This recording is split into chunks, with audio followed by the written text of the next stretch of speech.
The rain in Oak Ridge didn't just fall. It drowned the night, turning the asphalt into a slick, unforgiving mirror. Officer Mitchell Vance took his time. He approached the Mercedes, snatched the luxury handbag from the passenger seat with 2 fingers, as if handling refuse, and tossed it into the black, oil-slicked puddle by the storm drain. "You think this expensive suit makes you special, Valerie?" Vance sneered, his voice dripping with venom, as he shoved the dignified black woman face first against the freezing hood of the car. "In this town, you're just another black woman wandering where you don't belong. You think you have power. I'm the one holding the cuffs tonight. I don't care who you are or what you do, you're just another criminal in my eyes." He leaned in close, his breath smelling of stale coffee, and whispered, "Stop looking at me with those arrogant eyes. I've put dozens of your kind in a cell, and believe me, they all screamed for justice just like you. But in the end, nobody cares about a black person without a badge." Valerie remained silent, her jaw set, but Vance only let out a mocking, jagged laugh. "Go ahead, scream. In this rain, you're just a stray cat wailing in the gutter." He wrenched the cuffs tight, the steel biting deep into her skin. He had no idea that in this moment, he had just signed his own professional death warrant. Don't miss the next chapter of this explosive story. Let me know in the comments where you are watching from and what time it is in your corner of the world. Don't forget to subscribe to stay tuned for the ultimate downfall. The Honorable Judge Valerie Covington was not a woman easily rattled. Having spent 2 decades presiding over the federal district court, she had stared down drug kingpins, corrupt politicians, and white-collar criminals who thought their influence made them cause. Yet as the biting November wind cut through her thin blazer, she realized that the courtroom was a bastion of logic, while the streets of Oak Ridge Heights were governed by something far more primal: prejudice. Earlier that evening, the air at the courthouse had been thick with the tension of her latest project.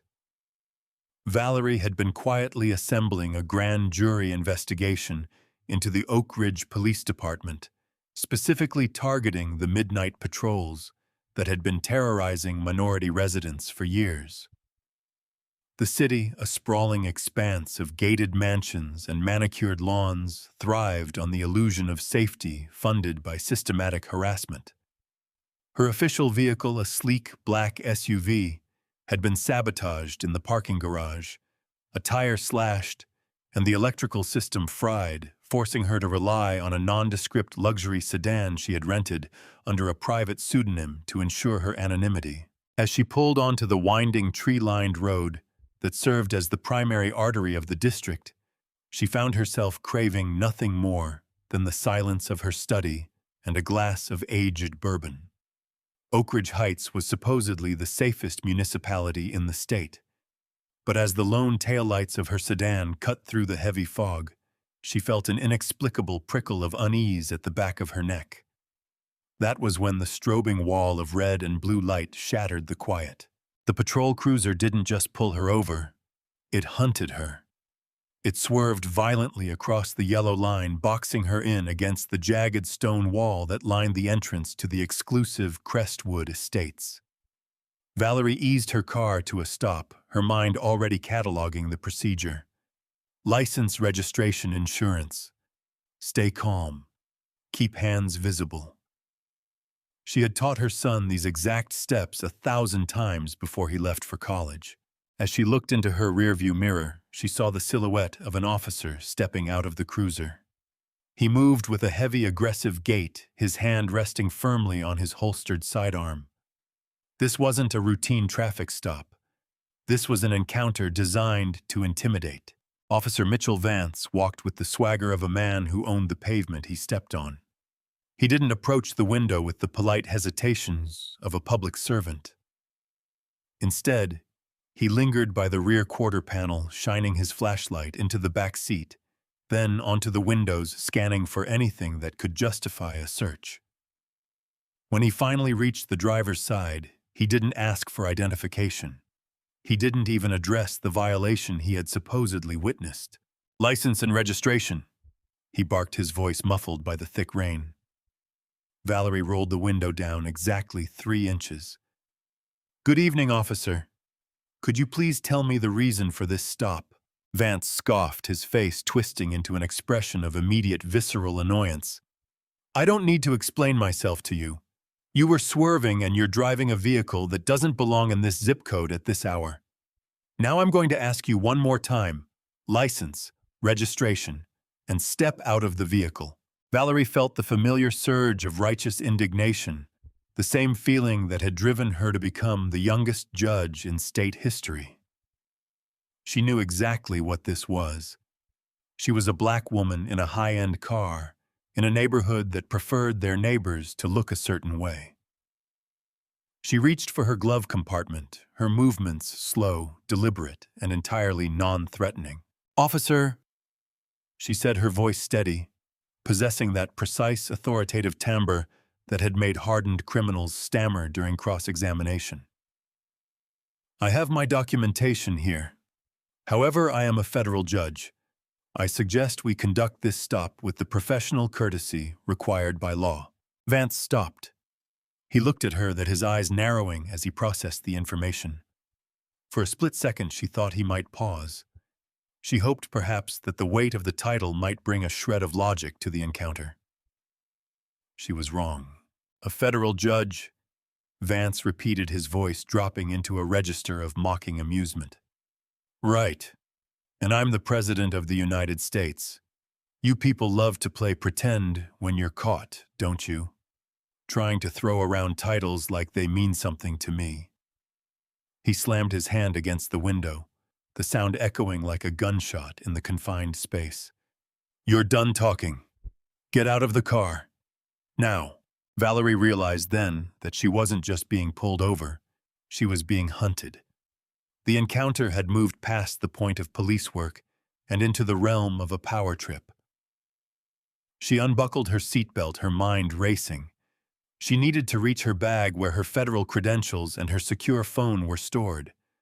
But as she moved to open the door, Vance drew his sidearm, not his taser, but his service pistol. "Hands where I can see them!" he screamed, his face contorted in a mask of genuine rage. Valerie held her palms up, the cold rain misting onto her face. "I am complying, officer. I am getting out of the car. Please, let's keep this calm." But Vance didn't want calm. He wanted compliance. He wanted to break the person in front of him. As she stepped out onto the wet asphalt, the neon light of the patrol car bathed the scene in a sickly, pulsating rhythm, casting long, dancing shadows against the stone wall. She was alone, isolated, and in the presence of a man who clearly believed the law was merely a suggestion he could override with his badge. The night had turned into a nightmare, and Valerie realized with a sinking heart that the worst was yet to come. She had tried to speak to his reason, but there was no reason to be found, only the dark, festering rot of a man who saw his uniform as a license to play God. As she stood in the rain, hands raised, she wondered if she would make it to the State House the next morning, or if the system she had spent her life trying to fix was about to swallow her whole. The rain intensified, becoming a relentless downpour that blurred the boundaries between the dark woods surrounding Oak Ridge Heights and the sterile, harsh glow of the patrol cruiser's light bar. Valerie stood perfectly still, her hands raised at shoulder height, feeling the icy water trickle down her neck and soak into her blouse. She was a woman of law, a person who lived by the book, but the man standing 3 feet away from her was currently authoring his own twisted version of justice. Officer Mitchell Vance stepped closer, his boots splashing in the oily puddles. He didn't look like an officer. He looked like a predator closing in on a cornered animal. He didn't holster his weapon. He kept it pointed low, a constant threatening presence that made the air feel thin. He gestured toward the trunk of her car with his free hand. "Open it," he commanded, his voice dripping with a mix of boredom and hostility. "Officer," Valerie replied, her voice remaining calm, though her heart was hammering against her ribs. "I have already told you my identity. You have no probable cause to search my vehicle. If you want to issue a citation for a traffic violation, do so, and I will be on my way." Vance's face darkened, the muscles in his jaw bunching up. He walked into her personal space, the smell of damp wool and cheap tobacco radiating from him. He leaned in, his eyes scanning her up and down with such blatant disrespect that Valerie felt a chill deeper than the rain. "Probable cause." He chuckled, a low guttural sound that lacked any mirth. "In this county, my word is the probable cause. You want to talk about the law? Let's talk about why a woman like you is driving a luxury vehicle that smells like it's never seen a day of work. Let's talk about why you're nervous. You're sweating, Judge. Why are you sweating?" "I am not sweating," Valerie said, maintaining eye contact, refusing to give him the satisfaction of seeing her flinch. "I am standing in a thunderstorm, and I am tired of this harassment." "Harassment!" Vance roared, his voice cracking with artificial outrage. He reached out and snatched the smartphone from her jacket pocket, tossing it onto the hood of his cruiser. "You want to see harassment? I'll show you harassment." He turned and strode toward the back of the car, his hand hovering over his utility belt. He pulled out a set of steel cuffs. The sound of the metal teeth ratcheting was the most terrifying thing Valerie had ever heard. It wasn't the sound of order. It was the sound of a system failing. Vance walked back to her, grabbing her arm with a grip that left no room for movement. His fingers dug into her flesh, bruising her skin through her blazer. "Turn around. Hands behind your back. You are making a catastrophic mistake." Valerie warned, her voice trembling slightly now, not from fear, but from the sheer overwhelming absurdity of the situation. "Do you have any idea what happens when a federal judge is unlawfully detained? Do you have any idea what the Department of Justice will do to you?" Vance leaned in closer, his face inches from hers. "You keep saying that word, judge. You think that title is a shield? In Oak Ridge, you're just a body, a name on a booking sheet.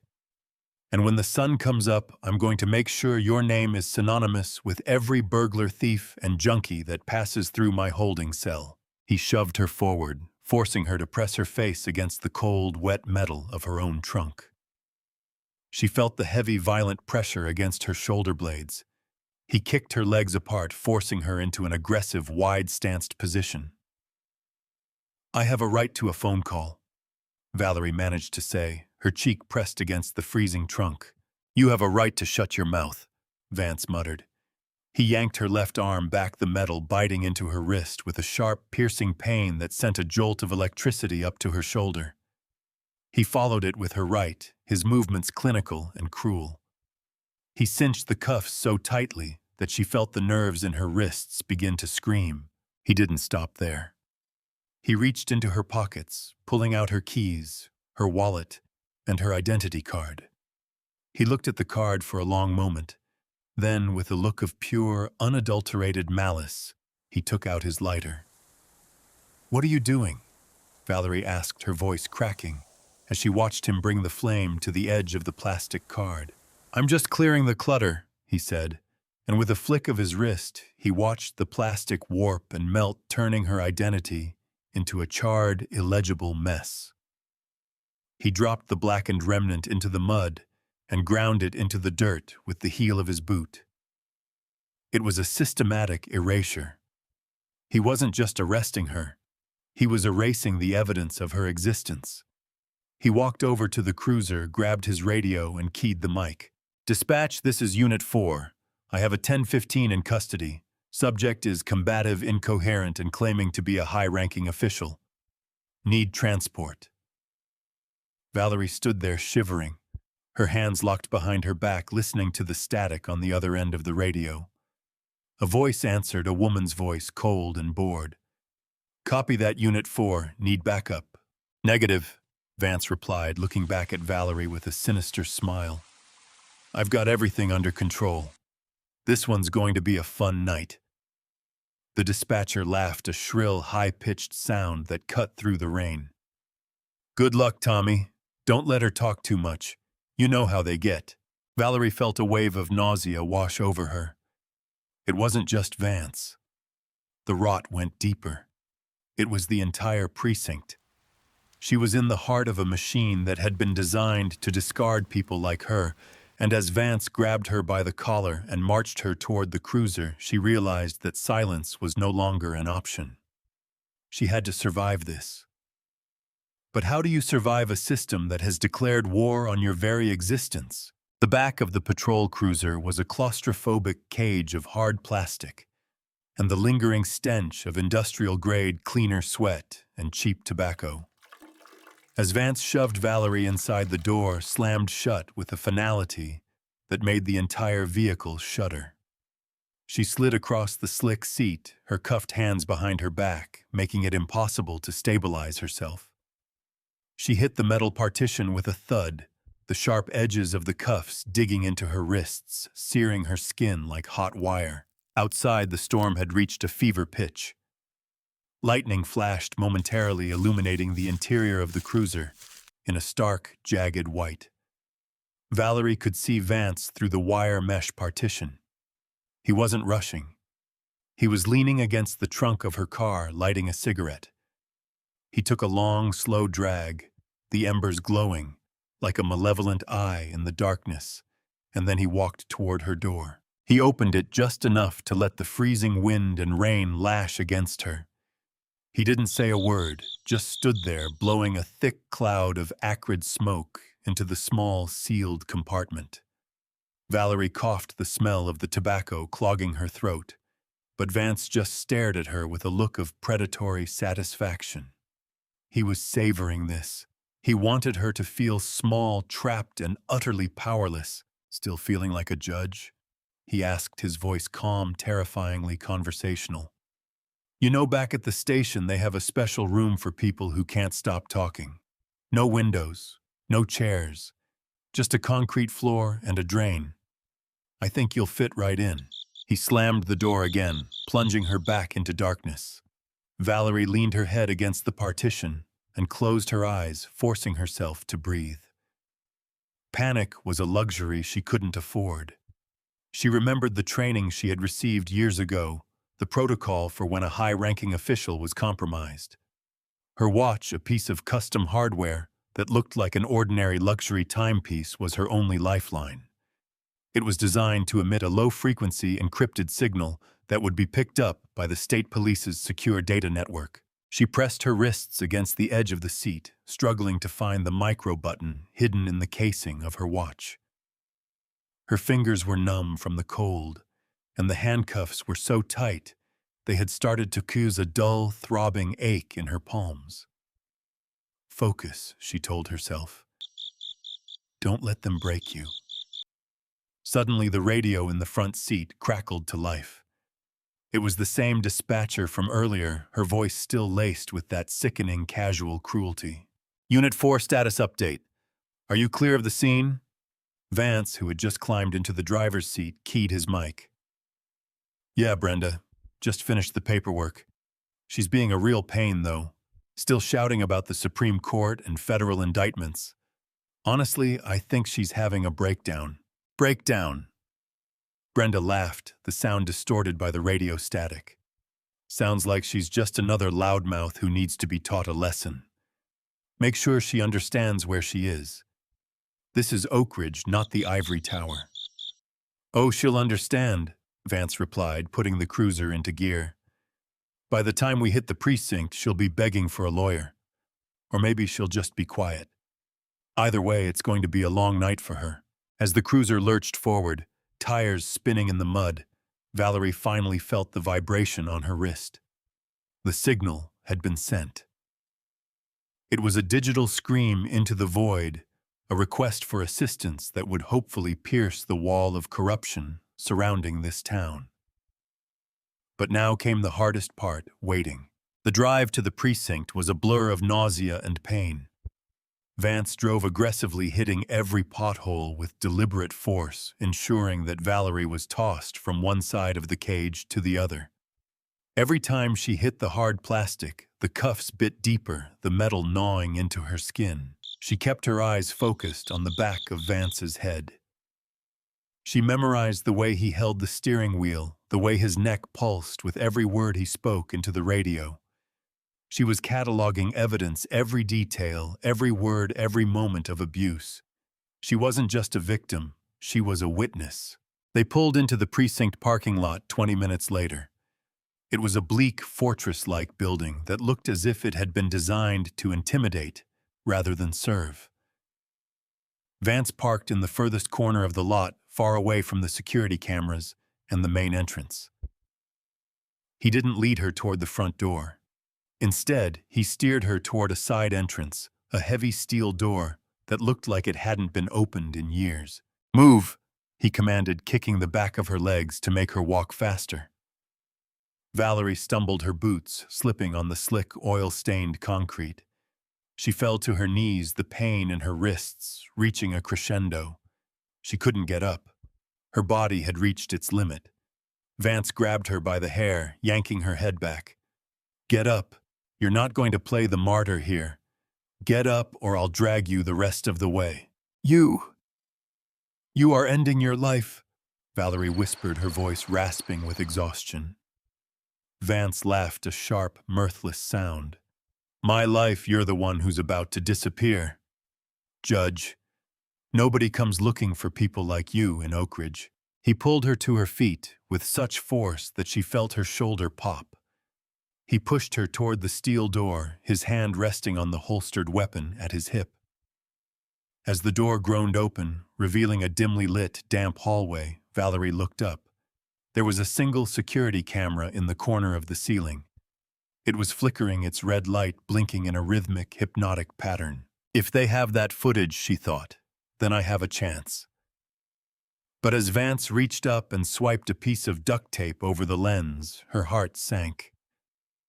He had done this before. He knew exactly how to make people disappear. "Last chance, Valerie," he said, his voice dropping to a low, menacing hiss. "Tell me you were just a scared civilian who made a mistake, and maybe I'll go easy on you in the holding cell." Valerie looked at the tape-covered camera, then back at the man who had destroyed her night, her dignity and her peace. She gathered every ounce of strength left in her, looked him straight in the eye and said, "I don't make mistakes, officer. I make judgments, and yours is coming." Vance's face went white with fury. He reached for his baton, his eyes wide with a murderous intent. But just as he pulled it from his belt, the ground beneath them began to tremble, not from an earthquake, but from the low mechanical rumble of high-performance engines roaring into the parking lot. Dozens of them. The darkness of the night was suddenly obliterated by the blinding, overwhelming glare of 100 tactical floodlights, turning the parking lot into the center of a storm she had prayed for. The roar of the engines was not a sound of police work. It was the sound of a tactical intervention. The sheer volume of the vehicles, sleek, matte black SUVs and armored transport trucks, turned the precinct parking lot into a chaotic stage of blinding white light. Vance froze his hand, still gripping his baton, his eyes darting frantically between the wall of glare and the shadowed figure of Valerie standing in the doorway. The confidence that had defined his posture only seconds ago evaporated, replaced by a twitching, animalistic panic. "What the hell is this?" Vance hissed, more to himself than to Valerie. He dropped his baton, the plastic hitting the concrete with a hollow thud, and instinctively reached for his radio. "Dispatch, this is Unit 4. I'm at the secondary entrance. I've got a situation I need backup." The radio remained silent. No bored dispatcher, no condescending laughter, not even the static hum of the precinct's internal network. The silence on the frequency was absolute. From the center of the armored formation, a figure emerged. It was Captain Elias Thorne of the State Police, a man whose reputation for uncompromising integrity was legendary across the state. He didn't walk. He strode with a measured, predatory efficiency. Flanking him were 6 tactical operators, their assault rifles held in the low-ready position, their tactical lights cutting through the rain like searchlights. "Officer Vance!" Thorne's voice boomed, amplified by a loudspeaker that made the very air vibrate. "Drop your weapon and step away from the civilian!" Vance stumbled backward, his back hitting the steel door of the precinct. "Captain Thorne, this is an Oak Ridge jurisdictional matter. You have no authority here. This is a standard arrest. She's a suspect. She is a federal judge." Thorne cut him off, his voice cold enough to freeze the rain. "And you are currently in violation of 6 federal statutes ranging from unlawful detention to the destruction of government property.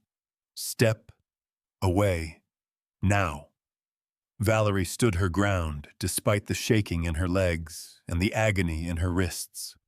She watched as Vance's face went through a kaleidoscope of emotions, disbelief, terror, and finally a desperate, pathetic attempt at bravado. "This is a mistake," Vance shouted, his voice cracking. "I followed protocol. I stopped a suspicious vehicle. I didn't know who she was." "You didn't care who she was," Thorne corrected, stepping into the circle of light. He gestured to his men. "Secure him." The tactical operators moved with the precision of a clockwork mechanism. In 3 strides, they had crossed the distance.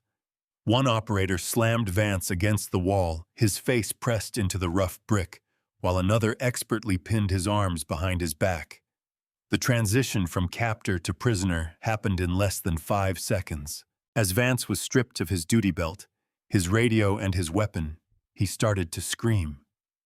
It wasn't the scream of a man fighting for justice. It was the caterwaul of a man who realized his world had just ended. "You can't do this. I'm a local officer. You're raiding a station. My chief will have your head for this. You're invading sovereign ground." Thorne ignored him, turning his attention to Valerie. He walked over, his expression softening only slightly. He didn't offer a platitude. He offered immediate action. He pulled a heavy-duty bolt cutter from his vest, and with a single sharp motion snapped the chain of the handcuffs. The metal clattered to the ground, the same sound that had heralded the start of the nightmare, now marking its end.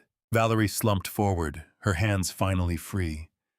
She rubbed her wrists, the skin raw and purple, the blood rushing back into her fingers with a sharp, stinging intensity. Thorne caught her by the elbows to steady her. "Judge Covington," Thorne said, his voice dropping to a respectful, somber tone. "My apologies for the delay. We intercepted your signal the moment it hit the secure network. Are you injured?" "I'm alive, Captain," Valerie whispered, her voice still steady despite the tremor in her hands. She looked over at Vance, who was currently being shoved into the back of a state-marked transport vehicle. The man who had mocked her for being a stray cat was now the one trapped behind the cage, his face pressed against the wire, his eyes wide with a hollow, impotent rage. "We have the evidence," Thorne continued, gesturing to one of the cybercrime technicians, who had already bypassed the precinct's side entrance lock. "My team is currently securing the server room. We've recovered the dashcam footage from Vance's cruiser, and we're pulling the logs from the dispatcher's console. The entire midnight patrol operation, the quotas, the fabricated reports, the systemic profiling, it's all being imaged as we speak." Valerie felt a wave of relief so profound, it almost brought her to her knees. This wasn't just about her. It was about every person in Oak Ridge who had been pulled over for existing, every mother who had feared for her son's life, every person who had been told that their dignity didn't matter. "What about the chief?" Valerie asked, glancing toward the darkened windows of the precinct building. "Chief Miller is currently being detained at his home," Thorne replied. "He's been under federal surveillance for 3 months. Tonight was just the trigger." Valerie looked at the security camera above the door, the one Vance had taped over. The tape was still there, a pathetic, flimsy barrier against the tide of justice. She realized then that the system wasn't broken by accident. It was broken by people like Vance, people who had spent their entire careers believing that they were the law. "I want him to see it," Valerie said, pointing at the transport vehicle where Vance sat. "I want him to see exactly what he's lost." Thorne nodded. He walked over to the transport vehicle, opened the door, and shone his flashlight directly into Vance's face. The officer squinted, the harsh light blinding him. "Officer Vance," Thorne said, his voice cold and devoid of pity. "You told the judge that in this town nobody cares about a person without a badge. You were wrong. Today you lose the badge, and tomorrow the federal prosecutor will make sure you lose your freedom." Vance didn't answer. He just stared at the ground, his shoulders slumped, the realization finally sinking in. The rain continued to fall, washing away the mud, the blood, and the filth of the night. But for Valerie, the storm was only just beginning. The real work, the legal battle, the systemic overhaul, the long, painful process of healing a community was waiting for her back at the courthouse. She turned away from the transport, walking toward Thorne's SUV. She felt the weight of the night in every muscle of her body, but she also felt something else, the unshakable certainty that justice, while often delayed, was not a ghost. It was a choice. And tonight she had chosen to stand, even when the world had tried to make her kneel. The ride back to the heart of the district felt like a transition between two different worlds. Inside Captain Thorne's SUV, the interior was quiet, save for the hum of encrypted communication channels and the rhythmic thrum of tires on wet pavement. Valerie sat in the back, wrapped in a tactical thermal blanket that felt strangely heavy against her shoulders. Her wrists were bandaged now, the stinging pain having dulled into a throbbing ache that reminded her of every second she had spent in that cage. Thorne glanced at her through the rearview mirror. "We're heading to the state police headquarters in the city, Judge. The Attorney General is already waiting. He's been coordinating with the DOJ for the last hour. We aren't going to give the Oak Ridge municipal government a chance to bury this." Valerie nodded, staring out at the blurred lights of the passing suburbs. "What about the media? They'll be sniffing around the precinct by dawn." "That's already handled," Thorne said, a ghost of a smile touching his lips. "Your chief of staff has been working with our public information officer. They have the dash cam footage, the dispatch logs, and the internal memos from the Midnight Patrol initiative. By the time the morning news cycles start, the Oak Ridge Police Department will be the lead story on every national network. And it won't be about a traffic stop." As the vehicle merged onto the interstate, the flashing blue lights of the surrounding patrol units created an ethereal, pulsing aurora. It was a stark contrast to the darkness of the gas station encounter. Valerie thought about the dispatcher, Brenda, and the culture of casual, systemic cruelty she had witnessed. It wasn't just Vance. It was the entire infrastructure of the precinct, the way they spoke, the way they dehumanized, the way they treated justice as a proprietary resource they could dole out at their discretion. "Captain," Valerie said, her voice quiet but piercing. Vance wasn't acting alone. He knew the dispatcher wouldn't question him. He knew he could tape over a camera and the chief wouldn't ask why. This was a culture. How many others are like him? Thorne's expression turned grim. "That's what the investigation will determine. We've already identified 16 officers from the midnight shift who have been involved in similar stops. We have 3 years of dispatch logs, and the pattern is horrifyingly consistent. They weren't patrolling, Judge. They were hunting." Valerie felt a heavy weight settle in her chest. She had spent years navigating the nuances of the law, believing that if you provided the right evidence and followed the right procedures, the system would correct itself. But tonight had been a brutal reminder that the system was often the very thing preventing justice. The law was just ink on paper if those who carried the badge decided they were above the ink. "I want them all," Valerie said, her gaze hardening. "Not just the ones who did the pulling over. I want the ones who turned a blind eye, the ones who signed the reports, the ones who protected the precinct's reputation over the lives of its citizens. They'll be facing the full weight of the federal justice system," Thorne promised. As the SUV neared the city, the skyline emerged from the fog like a beacon. It was a symbol of the progress she had fought for, but tonight it felt fragile. She thought about her son. He was thousands of miles away at university, oblivious to the fact that his mother had spent the night fighting for the very right to exist. She suddenly realized the magnitude of what she had done. She had exposed a rot that reached far deeper than one town. Suddenly, her secure phone, which had been retrieved from the impounded car and handed to her by one of Thorne's lieutenants, buzzed in her lap. It was a message from her chief of staff, Sarah. "The AG is ready. The media is swarming the State House steps. The PBA union president is trying to put out a statement claiming this was a misunderstanding of executive protocol. Do we release the tape?" Valerie looked at the device, her reflection in the dark screen, looking weary but resolute. She thought about Vance's voice, the way he had laughed at her and the way he had tossed herself into the mud. He had wanted to silence her, to make her disappear, to reduce her to a nameless body in a cell. "Yes," Valerie whispered to herself. She typed a single word back, "Release." The car slowed as they approached the gates of the state police headquarters. A crowd was already forming, not of protesters, but of journalists, satellite trucks, and legal observers. The news of a federal judge being detained by a local precinct had spread like wildfire. The information age was a double-edged sword, but tonight it was a guillotine. As the SUV pulled into the secure loading dock, Valerie could hear the muffled roar of the press gallery.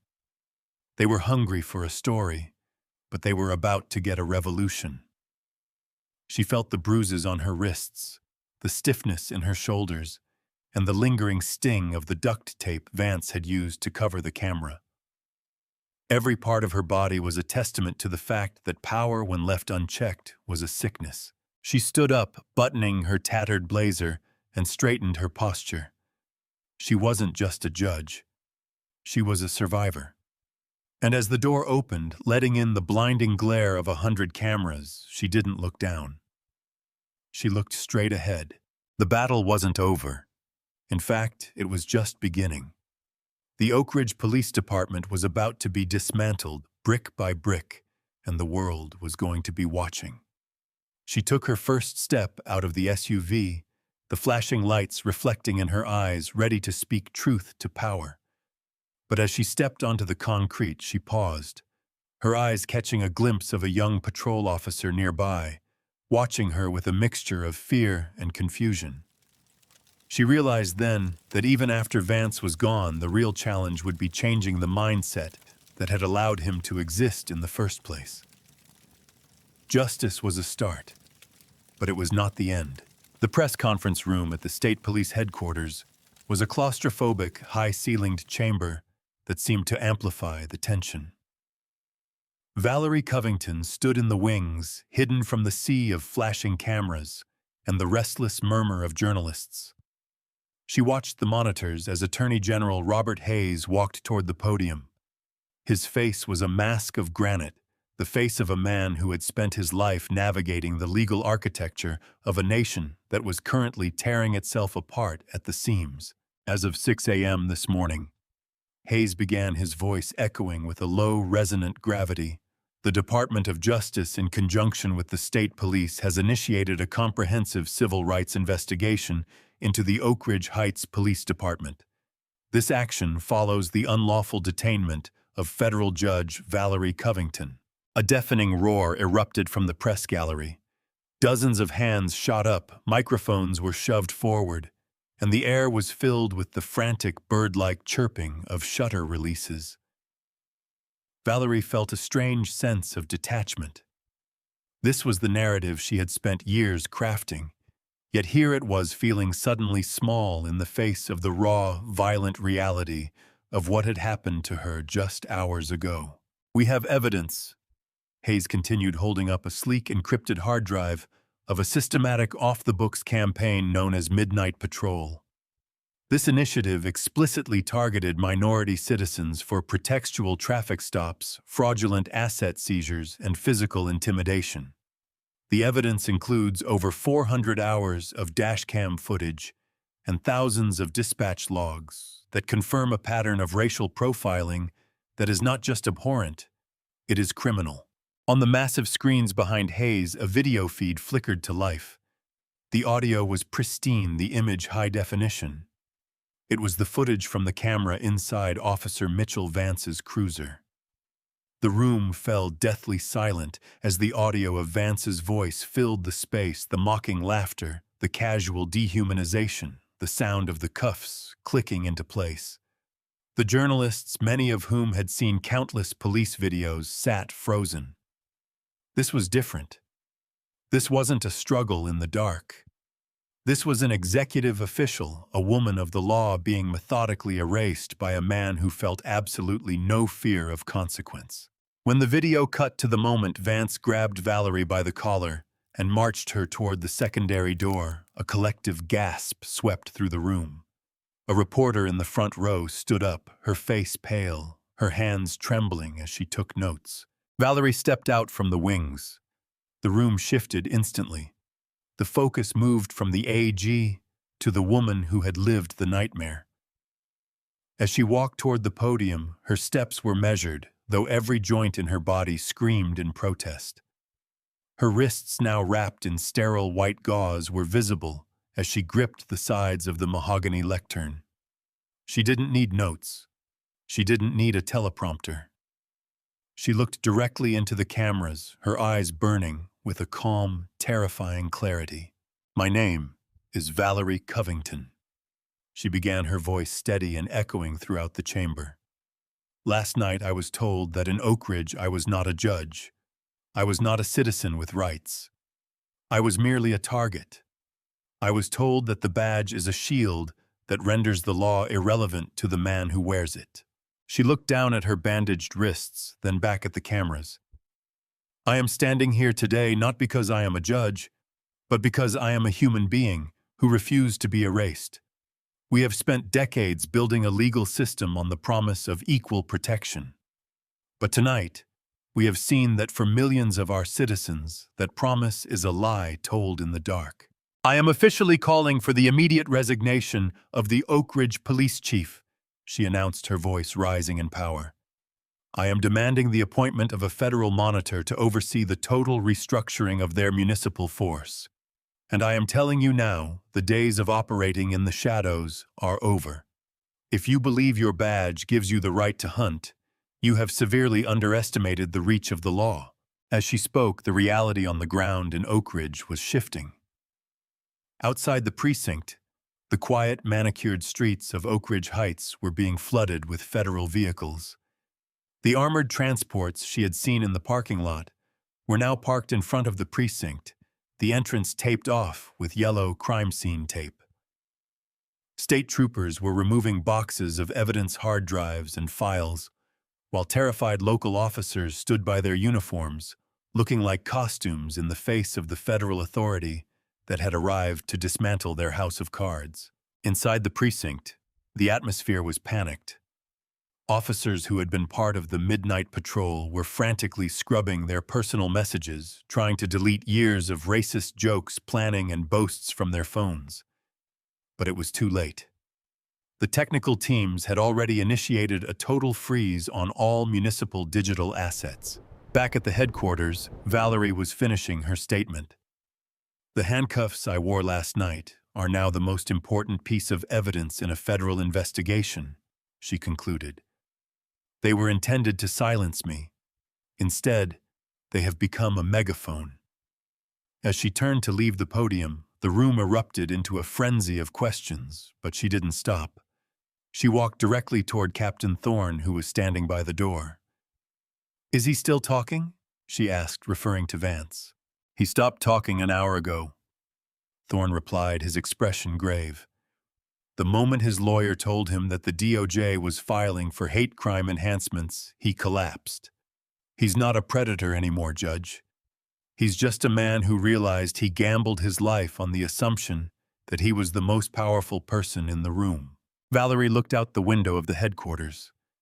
The sun was finally rising, casting a golden light over the city. It was a new day, but it felt cold. She knew that even if they fired every single officer in Oak Ridge, Even if they jailed every corrupt official, the culture of fear would take generations to unlearn. "Let's go, Captain," she said, her voice heavy with the exhaustion of the battle. "I have a session in chambers at 10, and I don't intend to be late." As they walked out into the crisp morning air, she saw a lone demonstrator standing across the street.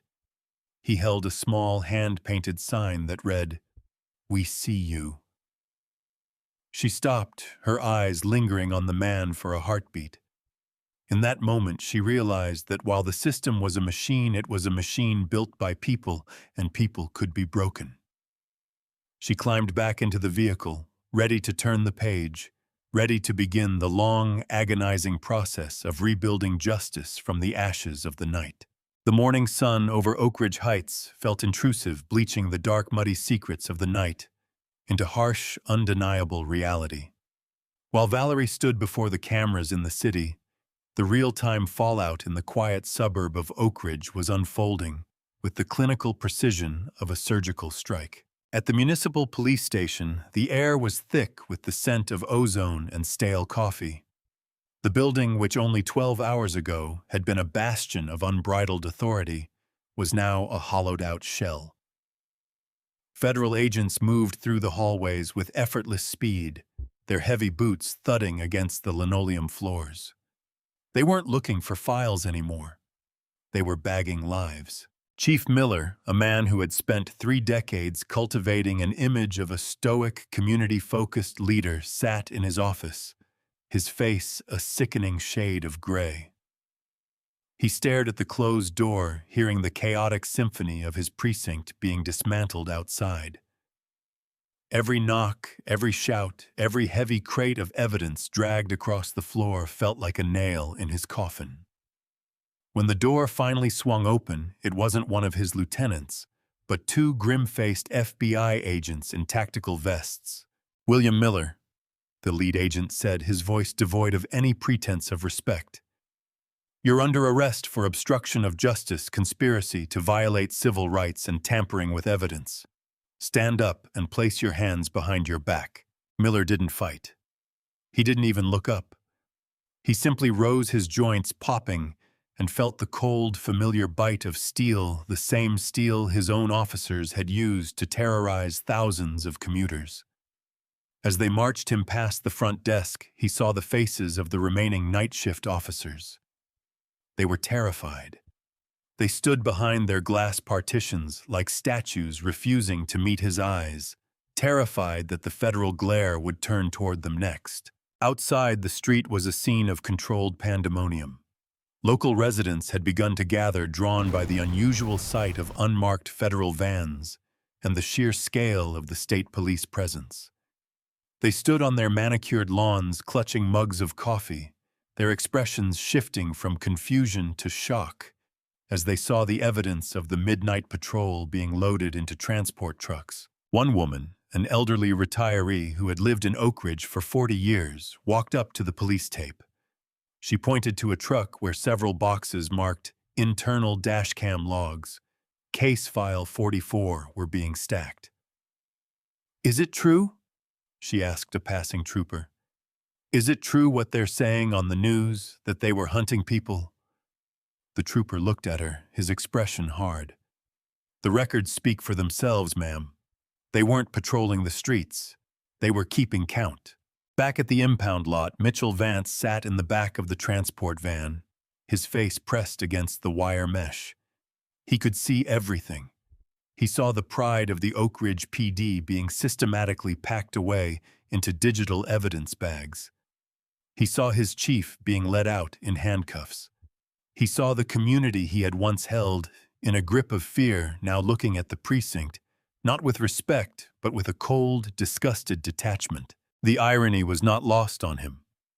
He had spent years ensuring that he was the most dangerous thing on the road, that he was the arbiter of who belonged and who didn't. And now he was nothing more than a case study. He heard a familiar voice nearby, Officer Rick, his partner from the midnight shift. Rick was standing near the transport van pleading with a federal agent. I just followed orders. I didn't know about the quotas. Vance was the one who did the stops. I was just driving. Vance felt a surge of pure, unadulterated rage. He lunged toward the cage door, shaking the wire mesh. You coward! You were right there in the passenger seat. You recorded the audio. You laughed at the stops. But Rick didn't even glance his way. He just kept pleading, his voice rising in desperation, selling Vance out piece by piece to save his own pension. Vance collapsed back against the plastic seat, the realization settling in that he had spent his career in a brotherhood that would evaporate the second the lights were turned on. He was alone. Across town at the municipal courthouse, the judge's chambers were buzzing. News of the federal injunction had sent shockwaves through the local government. The mayor, a man who had campaigned on protecting our neighborhood values, was currently in a closed-door meeting with his legal team. The transcripts of the dispatch logs had leaked. They were already trending on social media. The words spoken by the dispatchers, the slurs used to describe drivers, the blatant admission of racial quotas, it was all there in high-definition audio. The legal team was panicking. They were suggesting a mass resignation, a settlement, a public apology. Anything to stop the federal investigation from turning toward the mayor's office. But the atmosphere in the room was one of total collapse.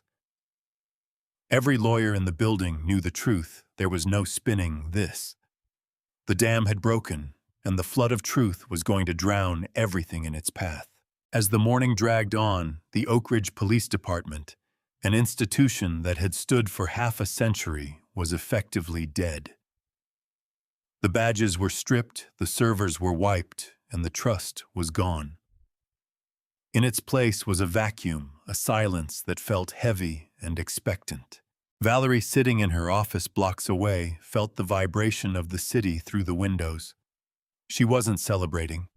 She wasn't feeling the triumph of a victor. She felt the heavy, sobering weight of a truth that had been buried for too long. She had opened the door, and the world was finally looking inside. The real battle, the one she had promised the press, was now shifting from the streets to the courts, where the slow, grinding machinery of federal justice would spend years meticulously dismantling the remains of the Oak Ridge PD. She reached into her drawer and pulled out a clean sheet of paper. She began to write not a verdict, but a statement. A record of what had happened for the families who would never know, why their loved ones had been stopped, for the young men who had lived in fear of a cruiser appearing in their rearview mirror, and for the future in the hopes that no other judge, no other mother, no other citizen would ever have to go through the night she had survived. The purge had begun. The courtroom, usually a place of hushed whispers and rigid decorum, felt like a pressure cooker. It was the first day of the evidentiary hearing, and the gallery was packed to capacity. The air was thick with the scent of floor wax and the palpable tension of a community witnessing its own exorcism.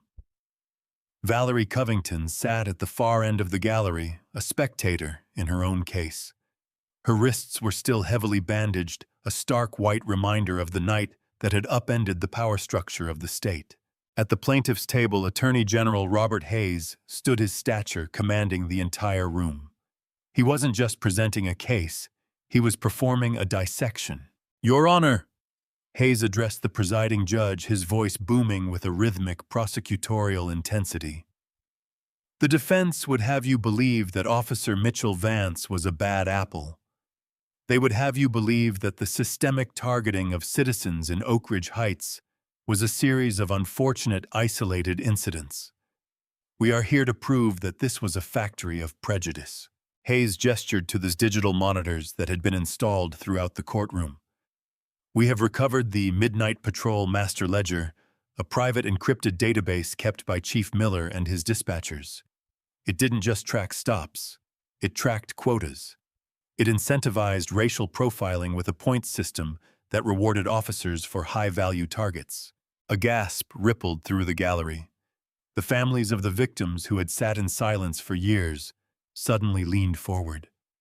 A young woman in the second row began to sob softly, clutching a photograph of her brother, a man who had been arrested 3 times in 6 months for suspicious behavior that turned out to be nothing more than driving a car that was too expensive for his neighborhood. "We will now play Exhibit A-12, Hayes declared. The courtroom fell into a deathly absolute silence. The video feed from the precinct's internal server room began to play. It was the footage of the night of the raid, but it went beyond what the public had seen. It showed the internal communications during the minutes leading up to the raid. On the screen, Chief Miller was seen frantically typing at his terminal, his face a mask of terror as he realized the state police were at his gates. He was trying to initiate a level 0 overwrite, the command to permanently scrub the servers.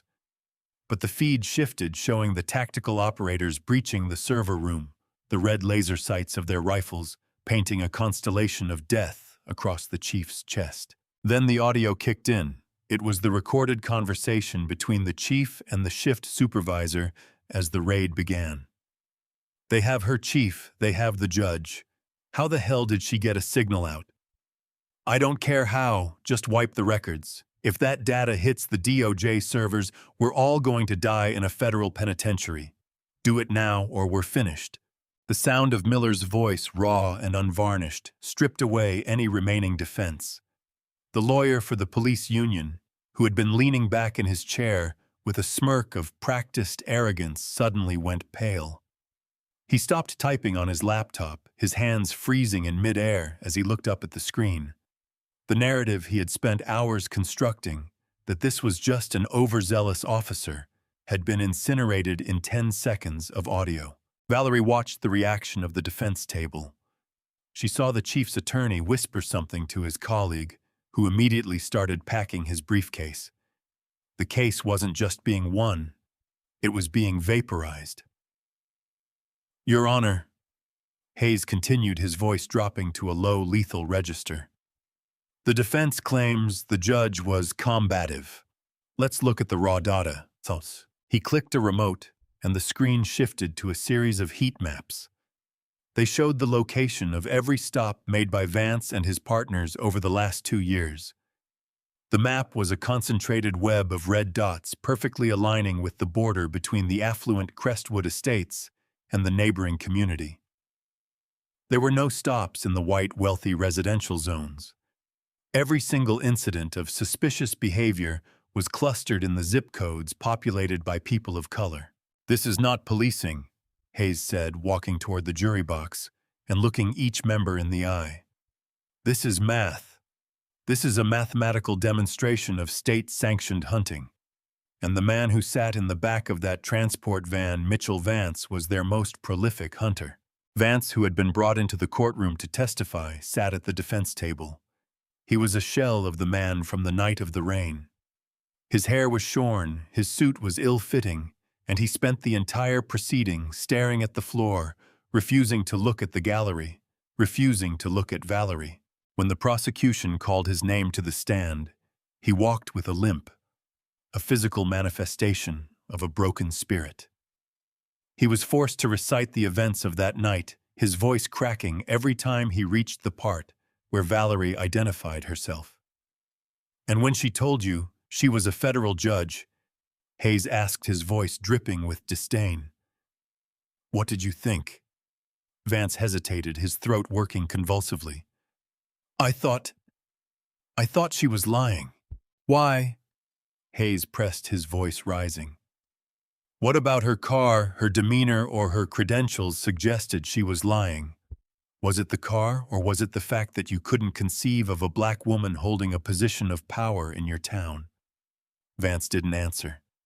He just started to cry, a thin, pathetic sound that earned him nothing but the stony silence of the courtroom. The highlight of the session came when the judge asked if the plaintiff would like to speak. Valerie stood up, her movements graceful and slow. She didn't approach the witness stand. She stayed where she was, her gaze moving across the courtroom, settling on the chief, then the union lawyer, and finally on Vance. "I don't want an apology," she said, her voice clear and resonant. "Apologies are for mistakes. What happened in Oak Ridge was not a mistake. It was a choice. Every time a badge was pinned, every time a quota was set, every time a door was closed on a citizen because of the color of their skin, that was a choice. I want you to remember that choice every single day you spend behind bars." As she sat back down, the courtroom erupted. Not in chaos, but in a thunderous rolling wave of silence that felt like a verdict already rendered. The defense team didn't even try to stand for their final rebuttal. The momentum had shifted entirely. The trial was only a few hours old, but the Oak Ridge Police Department was already a relic of the past, a cautionary tale of what happens when power meets the absolute burning weight of the truth. The verdict was not just a legal conclusion. It was a societal earthquake. 2 weeks after the evidentiary hearing, the federal court handed down sentences that sent a shockwave across the nation. Chief Miller was sentenced to 20 years for conspiracy and obstruction, while Mitchell Vance received a cumulative sentence of 15 years. A period of time he would spend in a federal penitentiary where he would no longer be the one holding the keys. The Oak Ridge Police Department was officially dissolved. Its jurisdiction absorbed by the county sheriff's office under a strictly enforced federal consent decree, but the real change was happening on the streets. The midnight patrol had vanished, replaced by a civilian-led transparency board that held weekly public sessions. The streets of Oak Ridge Heights, once silent under the thumb of intimidation, began to breathe again. People who had avoided the town for years began to return, and the local businesses that had suffered under the cloud of the police's reputation started to see the community rebuild. For Valerie Covington, the aftermath was a period of profound introspection. The bandages on her wrists had been removed, leaving behind faint silvery scars, permanent topographical maps of a night that had changed her life. She returned to the bench, but she was no longer the same judge. She moved with a deeper sense of empathy, a sharper edge in her pursuit of justice. Every case that crossed her desk now felt weighted with the knowledge that the law was not a neutral force. It was a tool, and in the hands of the wrong people, it was a weapon. She often walked through the public plaza in front of the courthouse, where a small memorial had been established by the families of the victims of the midnight patrol. It wasn't a monument to victory, but a reminder of the cost of silence. One afternoon, as she stood by the stone fountain, a young man approached her. He looked to be about her son's age, his expression hesitant. "Judge Covington?" he asked. Valerie turned, offering him a small, weary smile. "Yes, I just wanted to say thank you," he said, his voice quiet. "I was stopped 3 times by Vance in 1 year. Every time I thought I was going to jail for something I didn't do. My mother stopped letting me drive alone at night. But now I can drive to work without checking my mirrors every 5 seconds. You gave us our lives back." Valerie looked at him, and for the first time in months, she felt a genuine sense of peace. "It wasn't just me," she said gently. "It was everyone who decided that silence was no longer an option." The story of the Oak Ridge raid became a national touchstone, featured in textbooks and legal journals as the primary case study for institutional accountability. It sparked legislative efforts in a dozen states to mandate body cameras, enforce independent oversight, and strip qualified immunity from officers who engaged in systemic profiling. The Covington Act, as the new state law was dubbed, became the gold standard for police reform. Yet despite the victories, Valerie knew the work was far from over. There were thousands of Oak Ridges across the country, thousands of Vances still patrolling dark roads, and thousands of dispatchers still laughing at the people they were sworn to protect. The system was vast, ancient, and entrenched, but it was not immovable.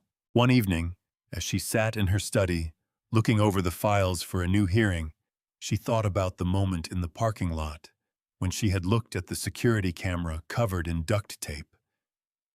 She had realized then that the system's greatest power was the illusion of its own permanence. They wanted people to believe that nothing could change, that the status quo was a law of nature. But she had seen the chief of police tremble. She had seen the union lawyer pack his bags. She had seen the apex predator of Oak Ridge weep in a witness stand. True power was not found in a badge, a uniform, or a title. It was found in the courage to speak when you were told to be silent. It was found in the refusal to be erased even when the world was doing everything in its power to turn you into a footnote. She turned the lamp off, letting the darkness fill the room. She was tired, but her spirit was ironclad. The scars on her wrists were a reminder that she had survived the fire, but they were also a call to action.